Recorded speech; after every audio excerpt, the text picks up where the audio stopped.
Los presentes. Buenas tardes. Para nosotros es un placer saludarlos y nuevamente darle la bienvenida al doctor Antonio Medina desde España, a la doctora Diana Lago, a la doctora Alejandra Lago. Y hoy tenemos unos invitados muy especiales que nos van a acompañar en esta tarde en el seminario Desafíos y Oportunidades del Liderazgo Intermedio en la Educación Actual. Nos encontramos como tal realizando el seminario presencial en la sala de juntas del programa de la maestría en recursos digitales y de todos los programas virtuales que tiene la Universidad de Cartagena en el momento. Nuestros invitados especiales, el doctor Alexander Montes, la doctora Karen Julio, la doctora Marta Herrera. Contamos también con la presencia de nuestra coordinadora del programa de maestría en recursos digitales, la doctora Nini Villamizar, y nuestra asistente de investigación, Neirobi Tejada, que es la que está a cargo de toda la grabación y de estar allí dinamizando entonces la sala de Zoom por la que estamos transmitiendo. Le damos la bienvenida también a nuestros docentes, tanto el programa de la maestría en recursos digitales aplicados a la educación, como de la especialización en didáctica y TIC, que están conectados en este momento y están escuchándonos y siguiendo nuestra intervención. Entonces, una vez más, bienvenidos. Les voy a explicar la dinámica de nuestro seminario. Vamos entonces a dialogar, la intención es dialogar sobre precisamente este título que nos está convocando hoy, este tema, que es el desafío de oportunidades de liderazgo intermedio en la educación actual. Ayer tuvimos en horas de la mañana el seminario a cargo del doctor Antonio Medina y ya iniciamos entonces como tal la temática. Hoy es seguirla abordando especialmente desde nuestros invitados, de su rol en las instituciones educativas, no solamente las escuelas, sino también desde la educación superior, que es el rol de ellos. Tienen esa ventaja nuestros tres invitados especiales, nuestros docentes, que ellos se desempeñan tanto en las escuelas distritales de la ciudad de Cartagena y el doctor Alexander Montes como el líder de calidad de la Secretaría de Educación de nuestro ente territorial, pero también tienen esa experticia en la universidad, en la educación virtual, en la educación superior. Entonces, la intención es dialogar alrededor de unas preguntas que hemos preparado y bueno, esperamos que sea para todos un placer discutir alrededor de este tema tan bonito como es el liderazgo intermedio. Bienvenidos. Gracias. Entonces, para iniciar, vamos entonces con nuestra primera pregunta. Creo que por el orden le podemos dar el honor a nuestro invitado internacional, el doctor Antonio Medina, para que él y ya continuamos en el orden fresco, pero académico que deseamos participar. Entonces, ¿cuáles consideran que son las competencias clave que debe desarrollar un líder intermedio en una institución educativa? Muchísimas gracias, es un enorme placer. Es una pregunta profundamente pertinente. Yo creo que habría que diferenciar como tres megacompetencias y luego unas competencias complementarias. Sin duda alguna, el verdadero líder intermedio en una institución educativa debe trabajar y ser profundamente formado en lo que se denomina una comunicación contrastada. De tal forma que el verdadero líder es el que es capaz de generar un clima de acercamiento, de diálogo, de encuentro, donde el estilo de comunicación es determinante y especialmente afrontar los desafíos y los riesgos de una sociedad tan compleja como la que ha tocado vivir a quienes nos hablan, así como a cada una de las personas que se encuentran en nuestra institución. Junto a esa gran capacidad de diálogo y encuentro entre las culturas, el verdadero líder intermedio es una persona comprometida, abierta y colaborativa, donde esta mega competencia de la colaboración aparece como la clave a partir de la cual un uso racional, humanista y tecnológico de las distintas posibilidades de los instrumentos de digitalización, desde la realidad aumentada hasta la inteligencia artificial, mal llamada, que es el desarrollo de un estilo de utilización y combinación de algoritmos para el tratamiento de bases de datos, y uno de los elementos claves de este líder establecer una singular competencia y actualización tecnológica. Esos serían los tres grandes aspectos: dominio de la comunicación, verdadero compromiso ético y abordamiento y servicio a toda la comunidad. Y si me lo permiten, un aspecto clave es el que lleva a cabo el líder cuando es capaz de manejar óptimamente una tecnología digital. Pero ahora el líder, nosotros hemos descubierto que además de esas competencias, hay un conjunto de funciones que son determinantes y que requieren atributos adecuados.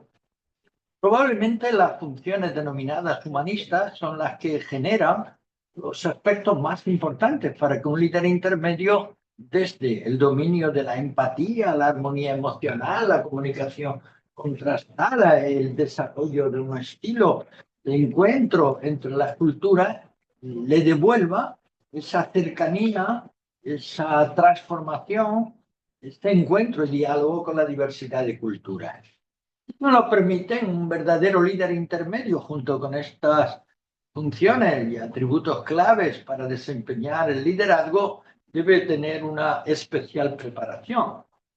Un líder en un entorno educativo, bien como orientador, bien como director de un departamento, bien como generador de un espacio nuevo de trabajo o, por ejemplo, responsable de relaciones con la comunidad, responsable de actividades singulares de superación de conflictos, etcétera, debe también ser ese gran técnico que en las competencias de planificación definida como una competencia clave, prioritaria para cualquier experto en educación y singularmente para un líder intermedio, le permite mediante la planeación anticipar, justificar y visionar las principales decisiones que en los procesos educativos debe tomar. Pero la planificación tiene que ir, yo diría, completada con dos grandes funciones. Una es el estilo de asesoramiento. Un líder educativo, ante todo, es un asesor, colaborador y aprendiz con sus compañeros. Y si el asesoramiento es clave, debe verse enriquecido con una adecuada metodología y una optimización en el uso de los recursos.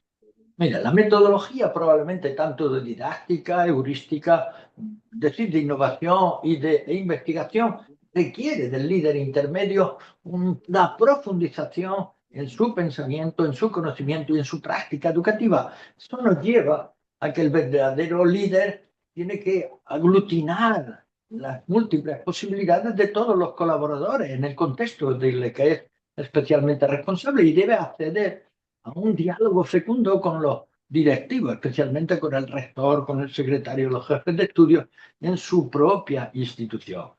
Lo permiten las claves de ese líder, desde nuestro punto de vista, en una función determinante, es cuando genera optimización de los recursos para que todos los miembros de la comunidad participen activamente.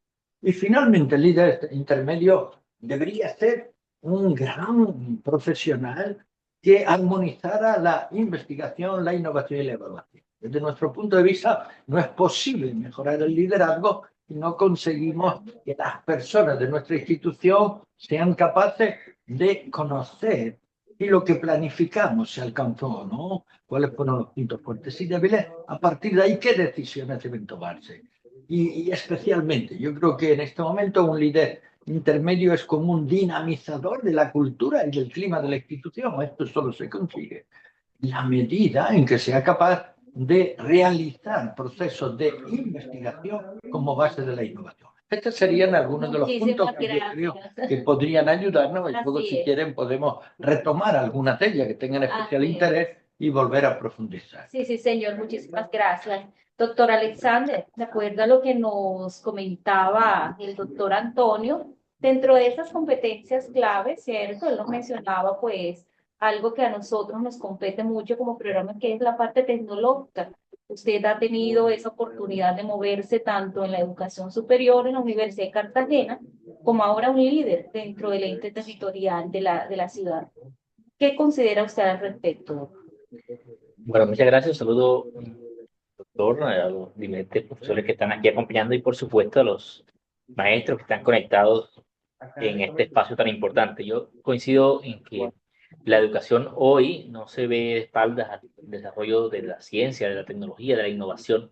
Eso pone unos retos muy importantes sobre cuál es el sentido de la educación y cuáles son los medios que hoy por hoy dinamizan los procesos educativos.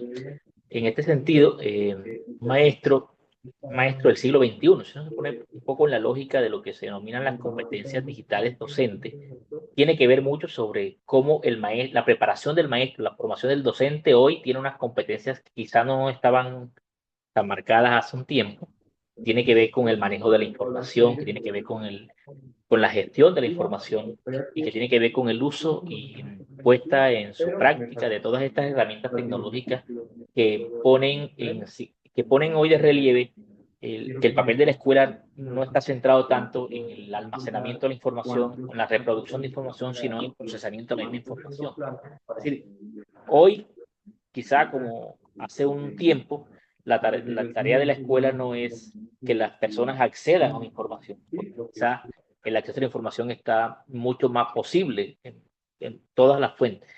Lo que la escuela hoy se tiene que preocupar es cómo se procesa esa información, sobre cómo toda la información posible de acceder por distintos medios, además del maestro, cómo la procesamos, cómo la analizamos, cómo la utilizamos para la resolución de problemas y para la innovación. Entonces, una escuela que forma para la innovación implica, por supuesto, que se asuma frente al reto de la formación de maestros en el sentido del desarrollo de nuevo conocimiento, de maestros que tengan la capacidad también para procesar la información con la que se dispone. En ese sentido, y un poco en la línea con la pregunta inicial también, creo que una competencia que demanda mucho la educación contemporánea tiene que ver sobre la toma de decisiones basada en datos, basada en análisis de la información. Y eso implica, por supuesto, que el nivel de evaluación sobre los aprendizajes, que hace parte de la realidad cotidiana de la escuela, tiene que permitirle a la misma escuela tomar decisiones con esos datos, con esa información, y eso implica, por supuesto, el reto de pensarse cualquier decisión de la escuela, cualquier proyección de la escuela, cualquier proyección incluso a nivel de educación superior, a partir del análisis previo de los datos, de la información y de los aprendizajes. Entonces, creo que una competencia muy, muy fuerte que demanda los modelos educativos contemporáneos tiene que ver sobre cómo tomamos decisiones, basado cuál es el nivel de datos al que tenemos acceso y cómo esos datos en el nivel o en el proceso de aprendizaje son claves para pensarnos la mejora de los procesos educativos en todos los niveles. Así es, doctor. Y es que precisamente esas decisiones en estos entornos educativos no las toma necesariamente el rector, ¿cierto? O los administrativos, ya sea en la universidad o en los colegios. Precisamente hablar de liderazgo intermedio va motivado a eso, a que como docentes de cualquier ámbito educativo seamos capaces de eso que dice el doctor, no solamente generar datos y entregar datos, sino qué hacemos con ellos. Es por eso, doctora Karen, que bueno, me gustaría que de pronto sigamos ahondando en esa misma línea. ¿Y cuál sería ese impacto que tiene ese liderazgo intermedio en la motivación y el compromiso de los estudiantes en los entornos virtuales o educativos? ¿Cuál será ese impacto que debe tener ese liderazgo, doctor? Mira, debe tener bueno, primero que todo, buenas tardes a todos, a los presentes y a los que están acompañándonos virtualmente. El impacto debe ser positivo. Nosotros tenemos un gran ejemplo que es nuestra especialización en la maestría en recursos digitales y ahí hemos impactado positivamente el compromiso y la motivación de los estudiantes en estos ambientes virtuales. ¿Cómo lo hacemos? ¿Cómo impactamos? Primero, la flexibilización del currículo que tenemos. Y esa flexibilización del currículo no solamente la adaptación de los contenidos, sino los horarios. Nuestros estudiantes, la mayoría son docentes como nosotros, que están en diferentes rincones del país y muchas veces no pueden conectarse a determinada hora, pero entonces ahí es donde existen esas herramientas de poder la información quedar grabada. Entonces ahí estamos generando un compromiso y una motivación porque tienen diferentes alternativas de acceso a esos recursos. Cuando escuchamos a nuestros estudiantes, reconocemos sus logros, sus esfuerzos, y no solamente a los estudiantes, sino a los docentes. Eso hace que la motivación incremente, que la autoestima también incremente en nosotros. Entonces, ese impacto debe estar ligado a eso, a reconocer los esfuerzos, a escuchar, a que los entornos virtuales no solamente sean para una determinada clase, para un determinado encuentro sincrónico, sino en donde se puedan crear espacios en el que se escuchen tanto a los docentes en los espacios respectivos y se escuchen también a los estudiantes, ellos se van a sentir valorados, va a crecer su sentido de pertenencia con la institución a la cual estén, en la cual estén estudiando y pues de una manera u otra impacta ese compromiso y esa motivación en estos entornos virtuales. Entonces yo creería que reforzando un poco, reconocimiento de esfuerzo, el también darle espacios a ellos para que se sientan escuchados, todos los entes también de la comunidad educativa, porque no funciona solamente en la parte virtual, sino también en la parte presencial. Entonces, muy importante. Así es, doctora, muchísimas gracias. Doctora Marta, siguiendo la línea ahorita, antes de comenzar el foro, me comentabas tu experticia y también cómo te manejas en estas comunidades, ¿cierto? Etnoeducativas, afro y demás. Y bueno, dentro de nuestro entorno virtual, y ahora vemos que la educación está tomando como ese giro, regresar y reivindicar esa importancia que tiene la educación en las diferentes culturas. Entonces, ¿cómo puede un líder intermedio garantizar la equidad y el acceso a esas oportunidades de aprendizaje en todos los estudiantes, no importa su ubicación o su cultura? Bueno, muy buenas tardes a todos los presentes y a los que nos están escuchando. Una importantísima pregunta me parece. El líder, retomando un poco lo que dijo el doctor Medina, tiene que tener unas competencias para que esto pueda fluir, ¿no? Tiene que tener en cuenta la parte de inclusión, la parte de interculturalidad, a propósito de todos estos fenómenos que se están dando en la ciudad, con la migración de otras culturas acá, no solamente de las propias que tenemos nosotros, sino que también tenemos otro tipo de cultura que se ha vinculado a las escuelas por obvias razones que ya conocemos y que, bueno, el líder en ese momento se debe convertir en esa persona que medie todos esos procesos, debe ser conciliador. En palabras de Edgar Morin, él en sus 7 saberes menciona importantísimo, comprensión y además relación con los demás, empatía de entender al otro. Entonces también cómo ese líder debe tener esa habilidad o esa competencia para poder fortalecer en su comunidad educativa ese ejercicio. Considero que el líder es una persona que tiene la posibilidad de hacer que los procesos puedan fluir por medio de lo que ya también dijo la doctora, la flexibilización curricular, la empatía con el compañero, el trabajo en equipo es fundamental. Si no hay trabajo en equipo, ningún proceso se puede dar de manera idónea ni en la escuela ni en ninguna otra institución. Entonces, el líder, estando pues en este momento en ese rol, comprendí muchas cosas que como líder se debe realizar y precisamente es poder tener en cuenta todos esos aspectos de inclusión para atender a las diferentes poblaciones. Obviamente que el equipo tal vez no esté formado para eso en el momento, el equipo que uno encuentra, pero sí de pronto producir o crear esos espacios de formación para que las personas puedan entender los procesos que se dan en la escuela. Muchas veces, por desconocimiento, se ejecutan ciertas acciones no adecuadas frente a esa equidad de la cual tú mencionas y que parece un tema muy general y muy abordado y muy repetido, pero es un tema de cuidado. Todo lo que tiene que ver con la equidad, con la inclusión. En estos momentos estoy coordinando una institución de niños sordos y bueno, he aprendido un resto, yo más que ir a llevar, he ido a aprender y me he dado cuenta todo el desconocimiento que antes de pronto teníamos acerca del tema de la inclusión, formarse, capacitarse, entender, como dice el doctor Restrepo, de construir la práctica para reconstruirla y reflexionar frente a ella, porque hay veces estamos haciendo lo mismo, repitiendo lo mismo y es importante que el líder sea innovador, que pueda ir a la altura de los tiempos, que pueda moverse y que pueda jalonar a su equipo a esos movimientos. Entonces, el tema de la equidad, de la inclusión y todos estos temas de los cuales estamos hablando, incluso de la interculturalidad y de cómo abordarlos, también se debe abordar desde el currículo. Por eso el líder tiene o debe tener esas competencias también profesionales que pueda, digamos que pueda hacer que él pueda formar a su equipo y orientarlo, porque también uno debe saber como líder cómo va a orientar a su equipo para que realicen las diferentes acciones. Así es. Me quedo con la última palabra, intervención de la doctora Marta. Y bueno, yo creo que aquí tenemos dos entes representantes de estos dos pilares de la educación. La doctora Diana Lago desde la educación superior, con todos estos años que nos acompañó liderando procesos tan valiosos en la Universidad de Cartagena, y al doctor Alexander Cora lidera esa gran experiencia allí desde las instituciones educativas.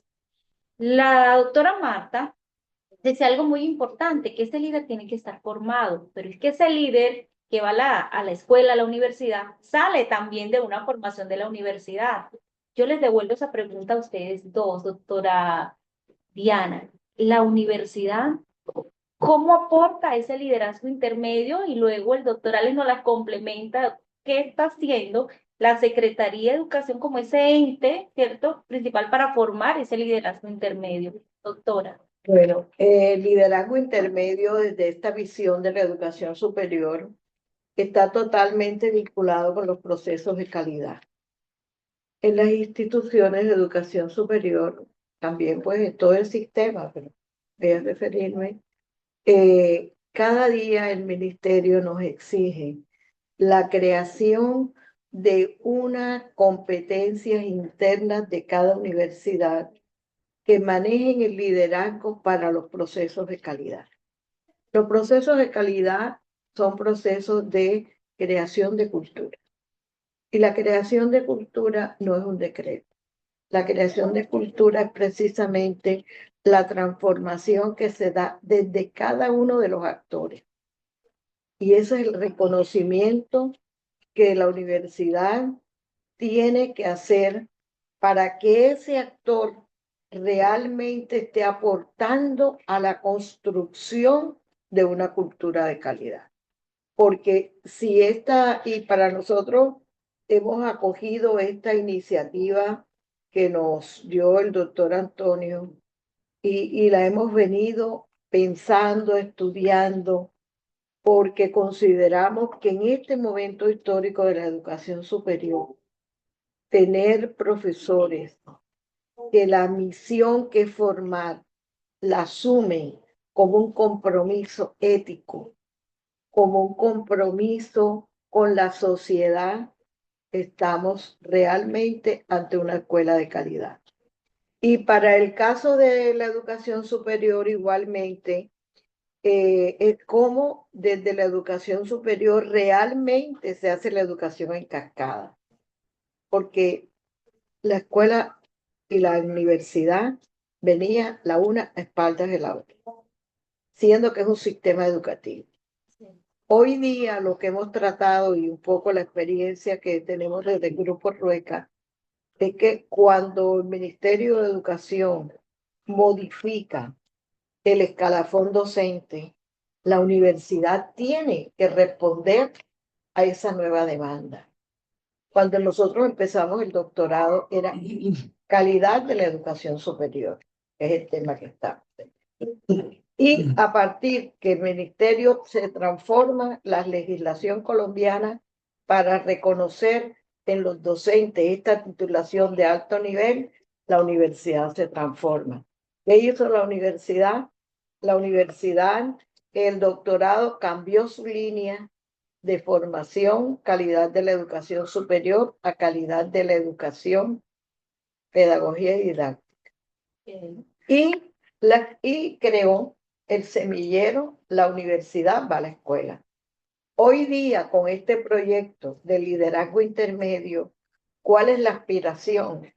Que la escuela sea una universidad de aprendizaje para la propia universidad.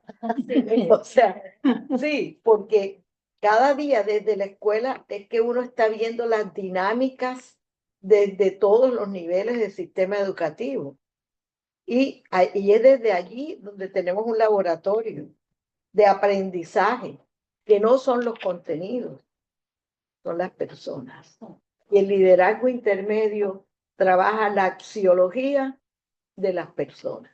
Y la axiología de los docentes, si hablamos de esas competencias del SEP, que algunos llaman competencias blandas, y las competencias de tu tesis doctoral, todo lo que tiene que ver con la parte de la emotividad. Nosotros tenemos que en este liderazgo formal de la sociedad sólida, los liderazgos son de la estructura administrativa. Y hoy día, con el liderazgo intermedio, los liderazgos son de todos los actores de la escuela o de la universidad. Muchas Gracias, doctora. Doctor, ¿cómo responde la Secretaría de Educación ante eso? Bueno, mire, la Secretaría de Educación tiene en materia de formación docente unos retos muy, muy importantes. Y este año nos hemos preparado con la construcción de lo que se conoce como el Plan Territorial de Formación Docente. Es un plan que está enfocado en la formación de los maestros y de los directivos docentes en un eje central grandísimo, que es el que tiene que ver con la mejora de los aprendizajes. Es decir, nosotros creemos que cualquier liderazgo tiene que redundar en la mejora de los aprendizajes. La esencia de cualquier proceso pedagógico es, a la hora del T, que los estudiantes puedan aprender mejor, aprender de mejores condiciones, aprender más. Es decir, que el aprendizaje resulte impactado de cualquier proceso de formación de maestros. Y en ese sentido, hemos diseñado un plan de formación que tiene unas líneas de formación que responden en esencia a ese techo que hemos puesto en materia de aprendizaje. Yo decía hace un momento, y es que un liderazgo tiene que ver sobre cómo yo gestiono los aprendizajes. Creo que la tarea central del liderazgo es la gestión de los aprendizajes en los distintos niveles que tenga el desarrollo de la escuela. Así que este plan de formación va a responder a algunos retos de su edad. Para ponerles un ejemplo, una de las líneas fuertes que tiene desarrollada es la línea de bilingüismo o de plurilingüismo, como se le denomina a nivel de distrito.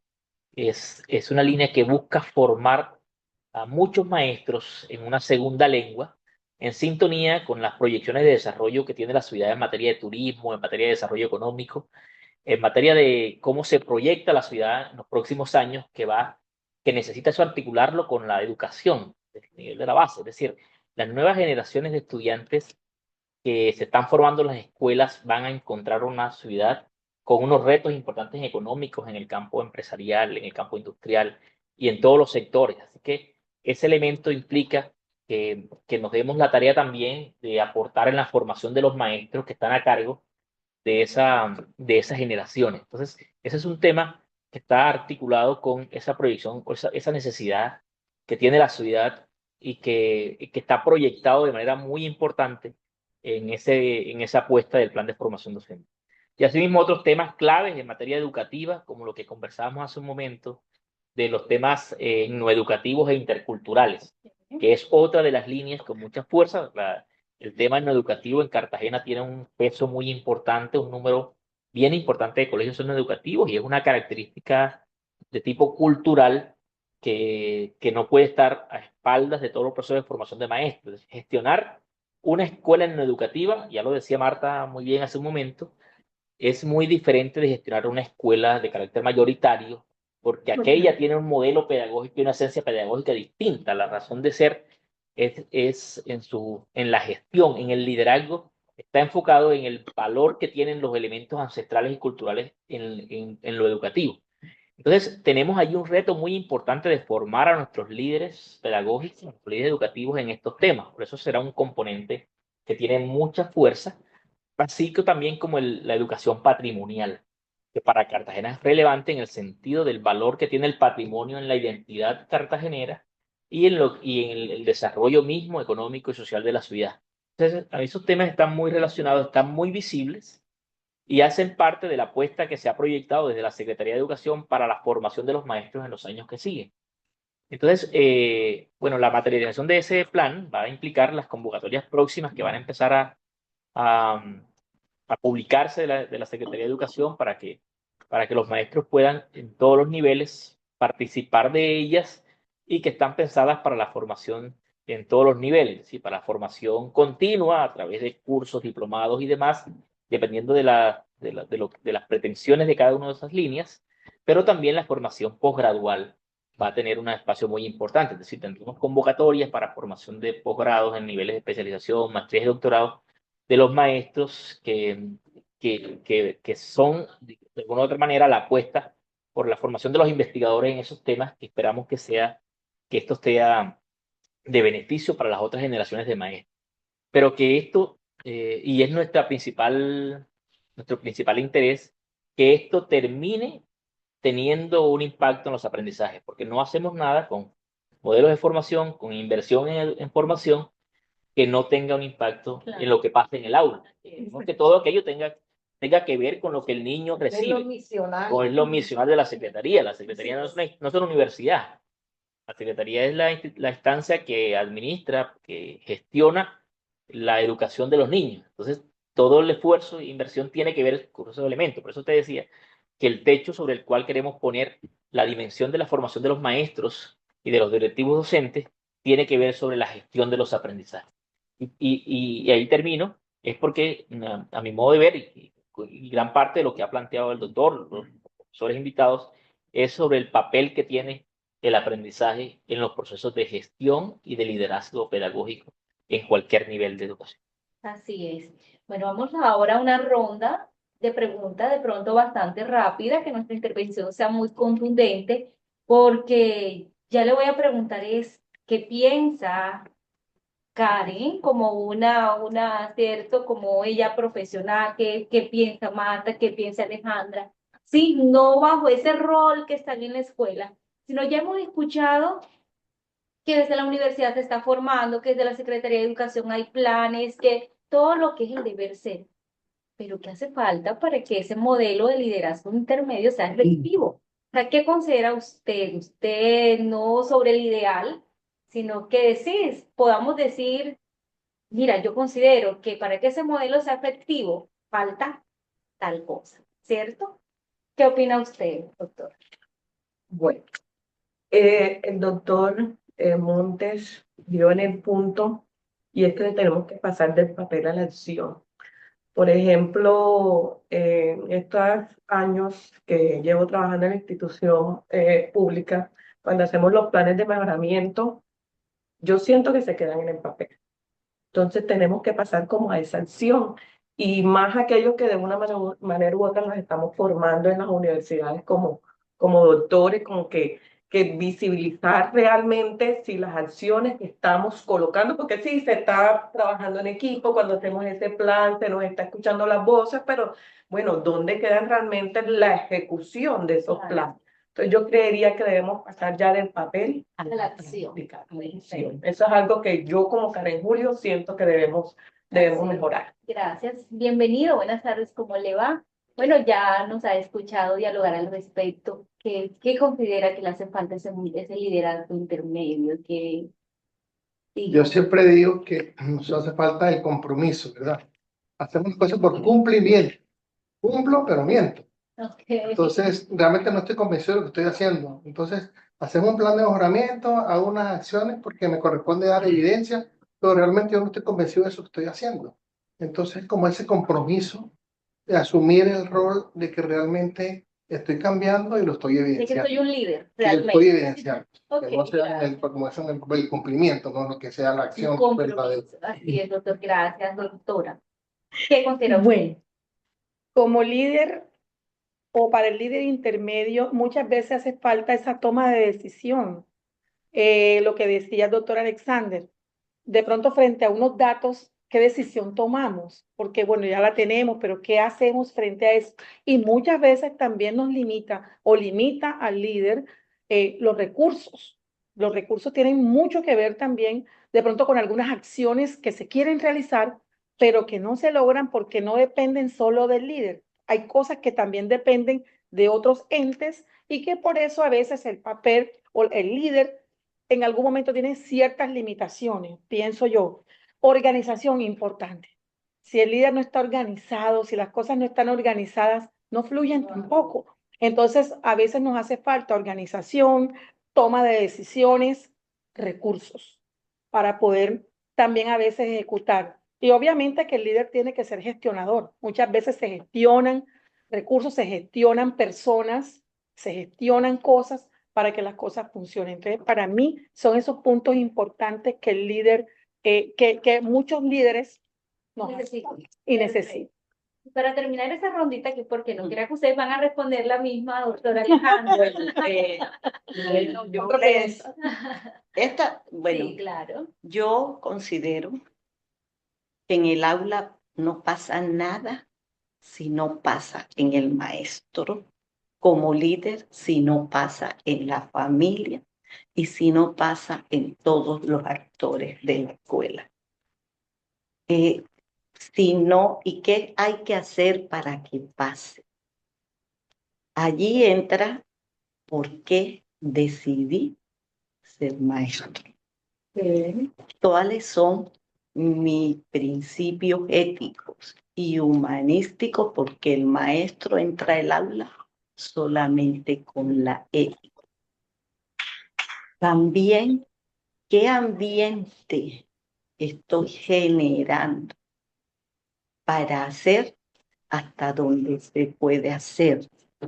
Porque también a veces, indudablemente las limitaciones son infinitas si le pongo el ojo a las limitaciones, pero las limitaciones no son tan infinitas si le pongo el eje a un diagnóstico de la situación, a una toma de decisión colegiada y a una planificación de lo que yo puedo hacer con lo que tengo.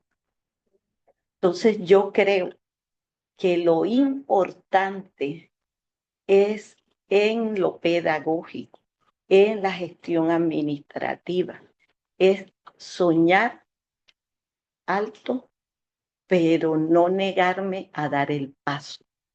Así es. Entonces, la persistencia es fundamental en el trabajo que estamos haciendo en el colegio, con el liderazgo intermedio que es incipiente porque estamos en un proceso de ir construyendo donde las acciones del maestro y la toma de decisión debe ser ilustrada, no solo desde las emotividades, desde la ética, sino también desde el compromiso de autoformación e investigación, que hay bastantes recursos para que esa decisión tenga el componente académico pertinente.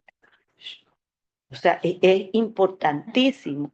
Entonces, el primer ejercicio en que estamos incursionando, que me parece muy positivo, es relatar en una pareja una experiencia exitosa de liderazgo que tuvo uno y que le llegó al alma. Entonces, ¿eso para qué sirve? Es la historia, porque todavía, pero es descubrir que en la escuela se puede. Entonces es ponerte en contacto con una realidad que sí se puede. Hoy precisamente Diana preguntaba, pero si se quedan en la historia, ¿qué pasa con el hoy? Pero es que lo primero que yo creo que ojalá se lograra y se modelara es que en la escuela sí se puede, que con las limitaciones sí se puede. Si la Secretaría de Educación se opone, sí se puede, sin duda forma. No, es que lo vivimos, o sea, la experiencia de la profesora Carmen Castro y la mía son las aulas paralelas para los sordos. Desde el 2018 descubrimos, o sea, se hizo un proceso de integración al aula regular de sordos. Entonces, en un curso venían en toda la primaria de aulas paralelas, pero llegan a sexto grado cuando la primera lengua del sordo es la lengua de señas, con un dominio mínimo de lengua de señas, porque hay que ver el diccionario de lengua de señas de este gordo. A estudiar en un curso donde hay 5 sordos y 28 oyentes, bueno. Entonces, el maestro es un reto que también se tuvo que formar haciendo. comienza con un intérprete que es el que interpreta a los sordos, pero interpretar en una lengua, o sea, conceptos que son tan amplios, profundos, que no existe la seña. Mientras yo te digo, cuando no me sé la seña de microbio, y mientras yo te digo microbio, se te da la idea. Entonces, en esa complejidad, se le presenta teniendo el 1421 a la Secretaría de Educación, y la Secretaría de Educación con asesoría de INSOP por todos los caminos se oponía, porque eso iba a cambiar la lógica de administrativa, porque los cursos debían ser de, como dice el decreto 1850, porque no los podían poner encima de un curso de 10 alumnos en bachillerato. Tenían todas las razones y hasta iban al colegio a decirle a los que estaban atendiendo, porque se escribió lo de las aulas paralelas. Nunca nos contestaron, entonces las abrimos por silencio administrativo. Y entonces fue toda una lucha, pero se pudo. Entonces, eso lo que pasa es que uno no se puede contentar. El maestro que quiera, respondiendo a la humanidad, tiene que buscar el proceso administrativo, y a veces en el proceso administrativo tiene uno que sacar el diablo que se necesita. Por ejemplo, cada vez que decían que se trasladaran los intérpretes, le decíamos, denos la orden, que después viene la acción popular. Entonces, ¿qué pasa? Que hay que ir, pero para todo eso hay que tener estudios de cómo se hace la educación de los sordos, porque uno sin argumentos tampoco puede ir, y sin rigor del mundo de la ciencia. Entonces, yo creo que precisamente este aspecto de liderazgo intermedio construye maestros el día que cada escuela se logren siquiera 5, porque eso modela, eso invita no diciéndole una capacitación cansona, sino es viendo personas que cuando tengan la iniciativa avancen. Eso modela. Y yo creo que en Antonia Santos yo conocí experiencias de maestros que lograron transformar historias precisamente por ese compromiso persistente de la ética, de buscar la forma de comunicar y de vivir una escuela desde un humanismo.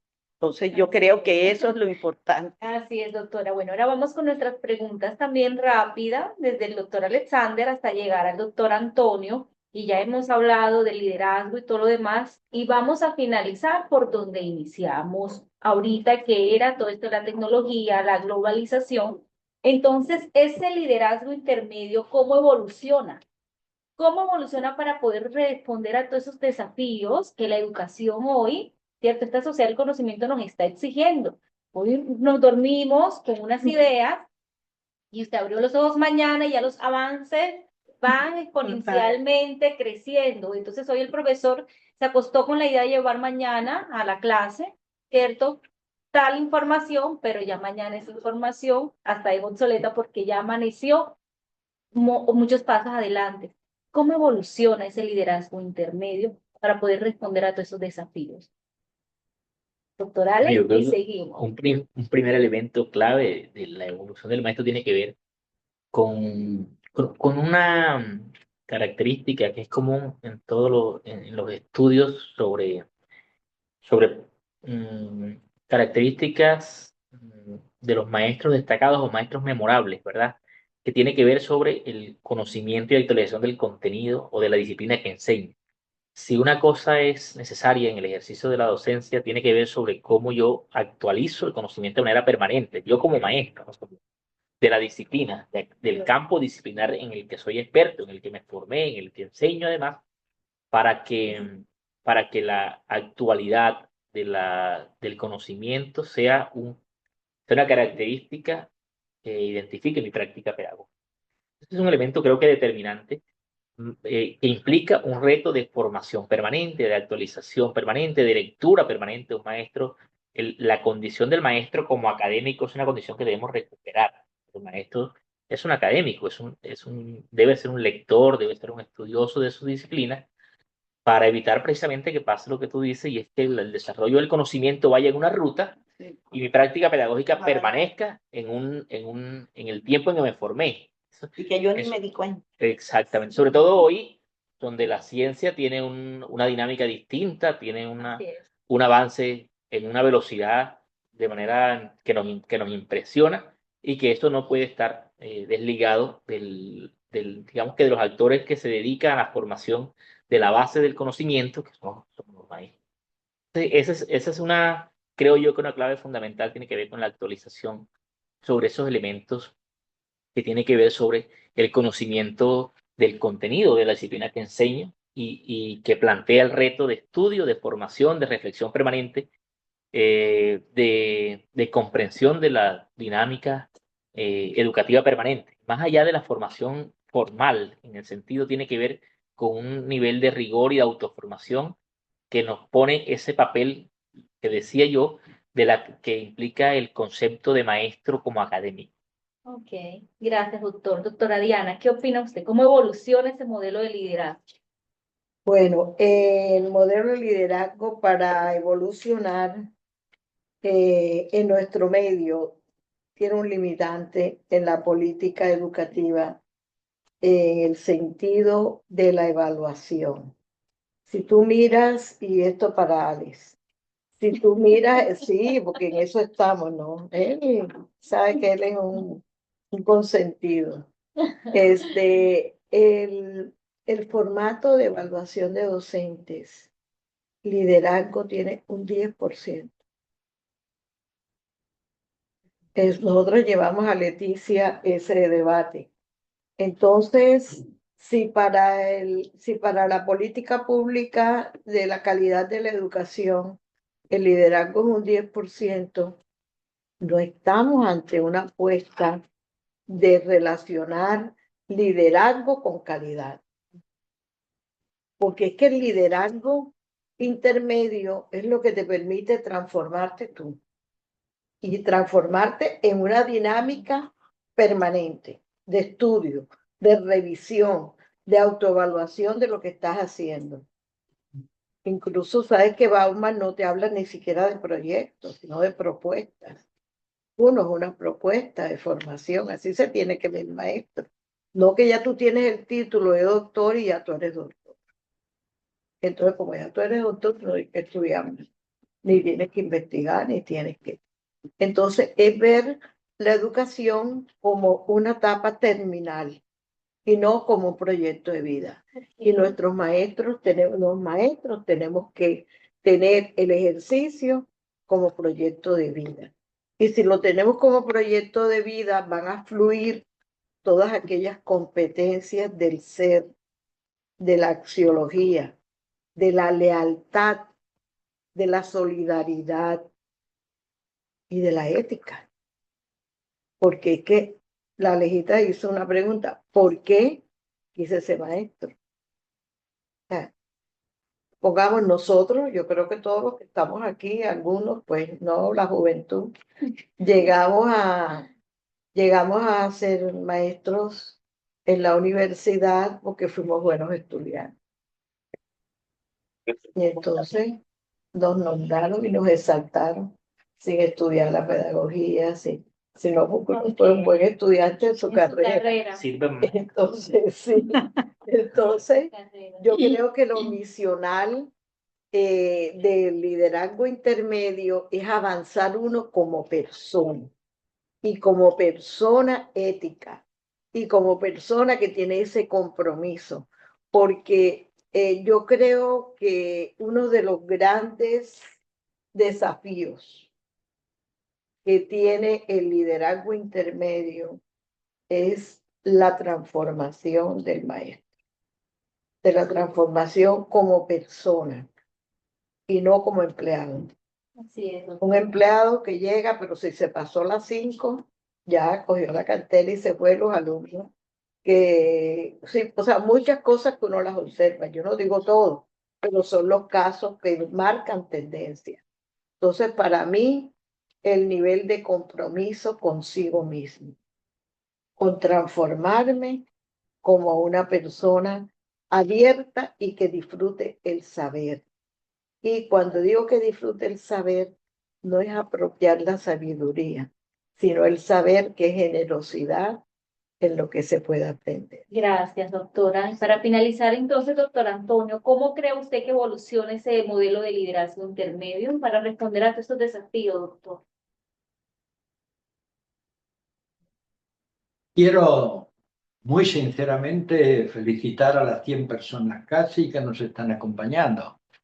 Son magníficos profesionales que en este momento han tenido la delicadeza de escucharnos y aquellos que posteriormente lo hagan. Miren, desde nuestro punto de vista, ustedes tienen una oportunidad de oro. Hagan de la maestría la situación de reflexión, de innovación, de investigación, que de acuerdo con sus necesidades concretas, en su experiencia profesional, cualquiera que sea, fundamentalmente en la docencia, en la academia, donde ustedes en este momento están desempeñándose, la transformación de cada líder solo puede surgir de ese diálogo a través de seleccionar alguna experiencia clave de su vida profesional. Tomen conciencia de ella, nárrenla, disfruten, sean verdaderos líderes digitales, pero sobre todo desde un compromiso, como han dicho mis colegas, en la humanización, en la búsqueda, en la reflexión compartida. Disfruten con las familias, con los estudiantes, con las instituciones y transformen su práctica en una verdadera investigación. Generen un diálogo fecundo, encuéntrense con la diversidad cultural, busquen el sentido profundo a su propia profesión, aprovechen de tal manera esta maestría que signifique el cambio de su vida y exíjanos, pídanos a los docentes que les acompañan ser esos líderes que ustedes necesitan.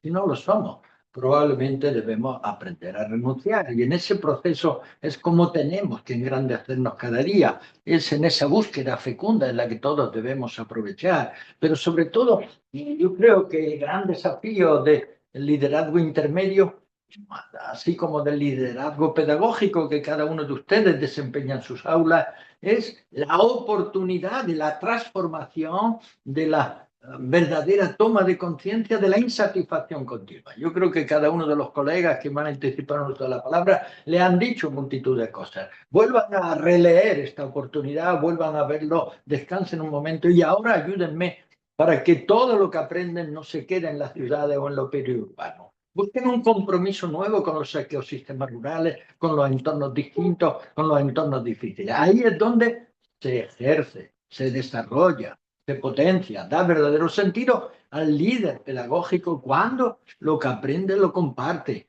aprovecha la oportunidad de que ese agricultor que le necesita, esa comunidad que tanto está demandándole, siéntanse realmente autónomos, participativos, colaborativos, busquen nuevas organizaciones, siéntanse líderes de su escuela, pero colaboren en las organizaciones de las que forman parte sin adoctrinar a las personas, buscando sus servicios, siendo aquellas que le dan oportunidades para que cada ser humano realice y lleve a cabo su proyecto vital. Solo realmente del maestro o la maestra, la profesora, el profesional que quiera aprender con el otro, no es el que le dice lo que ha de hacer, sino que se pone en su servicio para en una colaboración transformadora todo el equipo de la escuela, toda la comunidad que les circunda, todos y cada uno de los que aprendemos a aprender, hagan de su liderazgo un verdadero servicio.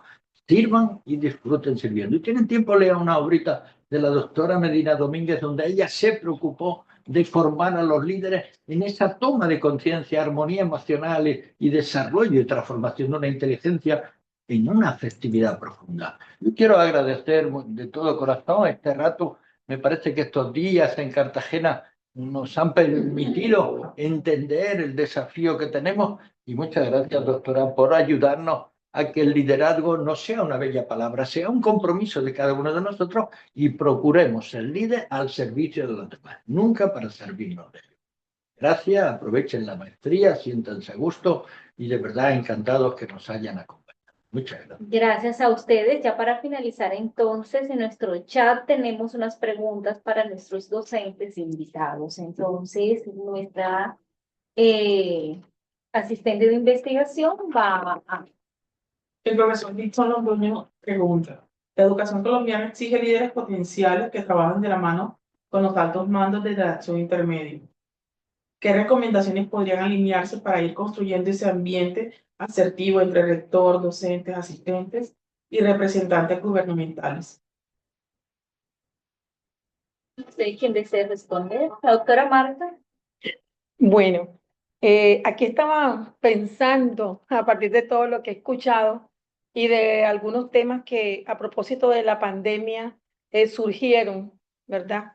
Y yo le llamaría a esa evolución del liderazgo y una de las grandes líneas que se debe tener desde un liderazgo no solamente de directivo, sí, como menciona la persona que hace la pregunta, sino de docente, en fin, de los diferentes roles, y sería un liderazgo que tuviera mucho más que ver con la parte socioemocional, que pudiera movilizar toda esa parte que sin duda alguna es fundamental en cualquier organización.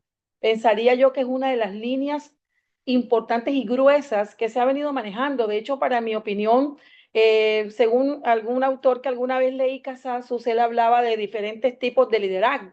Entre esos decía el normativo. Yo pienso que ya se evolucionó a propósito de la pregunta de Darling, del liderazgo normativo y de ese liderazgo lineal a un liderazgo más flexible, más comprensible, más asertivo. Entonces se ha ido evolucionando y pienso yo que a partir de todo lo que nos tocó vivir y de lo que nos ha tocado vivir a partir de los últimos tiempos. De hecho, yo veo que este tema se aborda casi en todos los eventos y en todos los espacios donde estamos, se está tocando el tema que tiene que ver con lo socioemocional, que tiene que ver con las relaciones interpersonales, que tiene que ver con la flexibilidad, que tiene que ver con reinventarnos, que es otra palabra también fuerte en estos momentos. Entonces yo creería que esa es una de las grandes, de los grandes desafíos que tenemos como líderes en el cualquier ámbito que estemos, ya sea en el aula o en cualquier situación en la que nos encontremos. Muchas gracias. Tengo otra pregunta acá para la doctora Karen. ¿Qué habilidades debe tener un líder intermedio en la educación virtual? Teniendo en cuenta que en la presencialidad conocemos el contexto y somos empáticos, pero en la virtualidad la interacción puede ser un poco más sesgada. Sí, bastante sesgada. Inclusive en la parte de virtualidad tenemos un desafío que es la pasividad, ya sea de nuestros estudiantes o nosotros los docentes. Entonces, por eso, doctor Medina, el término clave es participación activa. Él habló de la participación activa. ¿Cómo, como líderes, realmente hacemos que esos entornos virtuales sean activos? Que hay una participación activa de nuestros estudiantes. Y cómo desde otros líderes intermedios hacen que los docentes también sean activos y que no solamente pensemos que estamos hablando de la pantalla, o sea, aquí le estamos hablando a 100 personas. Entonces hay que buscar esa participación activa, ese dinamismo en esos ambientes y creería que ese es lo principal, una de las principales habilidades. Comunicación efectiva, el hecho de que que utilices estrategias, herramientas que conduzcan esa participación efectiva son claves para que estos ambientes no se vuelvan monótonos. Muy bien, muchas gracias. Tengo la doctora Mayra Zuleta. ¿Cuál sería la estrategia más eficaz para hacer que los padres de familia y tutores de los estudiantes sean conscientes de su papel de líder dentro del ámbito educativo y social? Pues ellos solo se consideran actores pasivos en los procesos de educación y enseñanza. Para el doctor Alex Montes. Bueno, ese definitivamente es uno de los retos. Le cayó. Es un reto bien complicado y es de los temas que todo el mundo insiste que es determinante en los procesos pedagógicos. Los académicos insisten en eso, los maestros insistimos en eso, los, digamos que administradores en términos de educación insisten en que definitivamente el éxito de los procesos educativos depende de la manera como nos articulemos todos los actores, y uno de los actores fundamentales son los padres. Es decir, que el padre tenga un papel activo en la formación de los estudiantes es uno de los retos de los sistemas educativos. Y allí me parece fundamental que la escuela tenga la capacidad de mantener informado al padre sobre, sobre la especificidad del proceso de aprendizaje del estudiante. y además de que lo mantenga informado, se esfuerce también por formarlo sobre cómo ejercer un papel responsable y activo. Es decir, todos estos modelos de escuelas de padres, que para algunas escuelas han sido exitosos, para otras no tanto, ayudan mucho en, por ejemplo, enseñarle al padre sobre cómo acompañar al hijo, sobre cómo poder ayudarle con las tareas, sobre cómo entender su dinámica de desarrollo, cómo apoyarlo en algunas etapas de su propio desarrollo, que es clave que el padre esté acompañando, que esté orientando. Entonces, en ese sentido, yo creo que los retos tienen que ver con esa doble vía, tanto de mantener al padre con la información suficiente para saber en cómo va el estado de desarrollo, hasta dónde tiene que cumplir sus hijos una responsabilidad y en qué cosas no va mejorando, no va bien, qué necesita acompañamiento y demás, pero también en darle herramientas para poder acompañar de la mejor manera, sin pretender, creo yo, especialmente en contextos como el nuestro, que el padre supla algunos procesos que son propios del maestro. Por ejemplo, si pretender que el padre enseñe en casa temas de desarrollo específico que son más del conocimiento y experticia del maestro. Entonces, más allá de cómo enseñarle a sumar en casa, digamos, cómo hacer el acompañamiento para que él pueda autogestionar el papel complementario que corresponde en la escuela, y eso implica, por supuesto, equipar al padre de familia, especialmente en contextos donde los padres no son necesariamente formados a nivel profesional, entonces no tendrían los elementos, y más allá, y no se trata tampoco de tener un maestro en casa, sino es tener la labor del padre, que es una labor de acompañamiento, de guía, sobre todo de apoyo en temas emocionales también, y eso representa un reto en materia de formación de los padres. Muy bien. Por último, tenemos, ¿cuáles son las estrategias más efectivas que pueden adoptar estos líderes para fomentar la innovación pedagógica y mejorar los resultados de aprendizaje? ¿Y cómo pueden las instituciones de educación superior apoyar el desarrollo y fortalecimiento de estos líderes intermedios? Para la doctora Darling. Doctora Diana. Creía que te ibas a salvar. La doctora Diana. Es para la doctora Diana. Para mí. Bueno, ¿cómo puede fortalecerse el liderazgo intermedio en la universidad? Esa es la pregunta. Bueno, el sistema de calidad de Colombia, en su modificación vigente, toma el concepto de gobernanza. Y esa gobernanza está especificada en la responsabilidad de todos los actores en los procesos de calidad.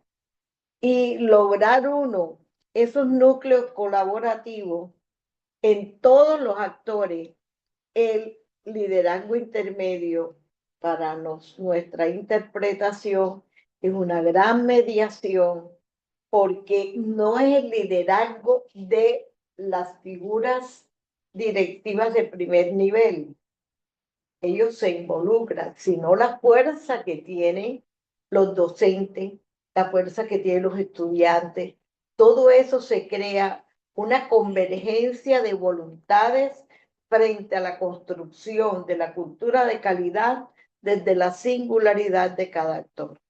Entonces yo siempre relaciono muchísimo el concepto y la práctica y las estrategias, sobre todo la axiología que tiene el liderazgo intermedio.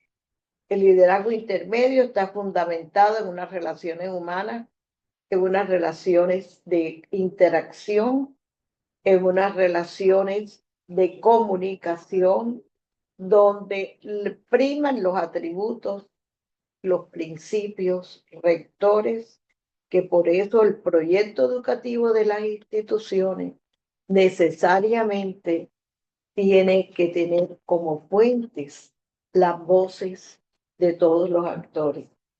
Y ese proyecto educativo es de todo el sistema educativo. Entonces, muchas veces nuestro proyecto educativo en las universidades lo hace en unos niveles que todos los actores no están comprometidos. Entonces, la idea es que los procesos de calidad en todo el sistema estén mediados por un liderazgo intermedio donde todos tienen reconocimiento en su voz. Eso sería un poco. Muchas gracias. Muchísimas gracias a todos los participantes. Yo creo que, bueno, tanto los que están escuchándonos, en esta tarde hemos asumido un reto muy grande, porque todos tenemos algo en común, es que todos somos formadores de esos líderes intermedios. Más que eso nos haya quedado a nosotros para nuestra práctica, que es fundamental, es un gran reto que tenemos a la sociedad. Y lo decían ahorita nuestros invitados, no es recibir la formación, creo que era la doctora Alejandra que nos dijo, no es recibir la formación y ya, no, ¿qué hago con ella? ¿Cierto? ¿Qué hago con ella? Todos nuestros docentes que nos están escuchando de la especialización, de la maestría, y todos nosotros que tenemos a cargo esa formación, ¿qué vamos a hacer ahora en adelante con esos líderes intermedios que estamos formando? ¿Cierto? ¿Nos quedamos con todo lo que hoy escuchamos o realmente vamos a dinamizar esos ambientes en la presencialidad o en la virtualidad para seguir entregando a Colombia realmente una educación de calidad? Muchas gracias por la participación de ustedes, por aceptarnos, sabemos de sus tiempos. Fue un placer compartir. Gracias, doctora Diana, doctor Antonio, gracias, doctora Alex, doctora Karen, gracias, doctor, gracias, doctora Marta y la doctora Alejandra por esta tarde. Una linda tarde para todos. Muchas gracias. Gracias.